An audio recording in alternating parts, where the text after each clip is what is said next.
Friends, Chitrarekha విద్యాసాగరుని మాటలు విన్న వెంటనే చాలా ఆనందం అనిపించింది.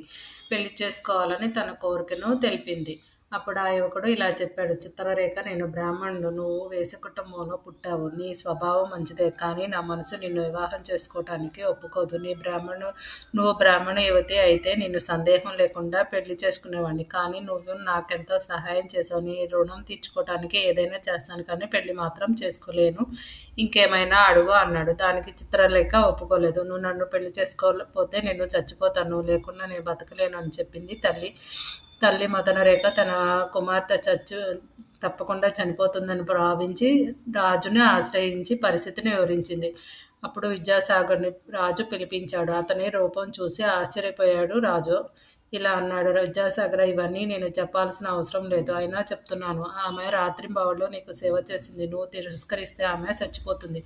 కాబట్టి ఆమెను నీ భార్యగా స్వీకరించు.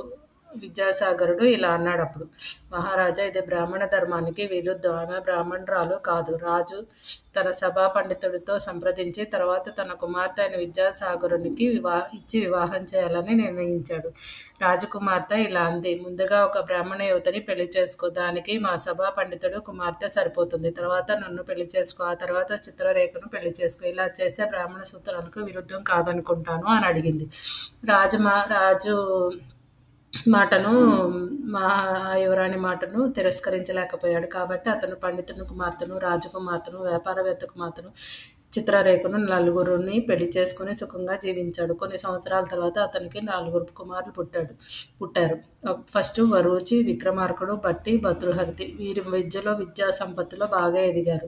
చంద్రగుప్తుడు వృద్ధుడై తన రాజ్యాన్ని అల్లుడికి విద్యాసాగరుడికి అప్పగించి అడవికి వెళ్ళిపోయి తపస్సు చేసుకోవాలనుకున్నాడు. కానీ విద్యాసాగరుడు సింహాసనాన్ని అధిరోహించడానికి ఒప్పుకోలేదు. తన కుమారుడైన విక్రమార్కుడికి రాజ్యాన్ని అప్పగించాడు.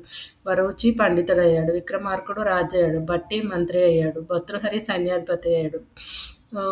చంద్రగుప్త ఆదిత్యుడి భార్య మరణించి తర్వాత అనేక శ్లోకాలు రచించి దేశంలోనే ప్రసిద్ధుడయ్యాడు అన్నమాట. ఇంకా ఉంది ఫ్రెండ్స్, అయిపోలేదు. నెక్స్ట్ ఎపిసోడ్ ఉంది, పార్ట్ 3లో వస్తుంది, చూడండి. Thank you friends. Like, share, subscribe please.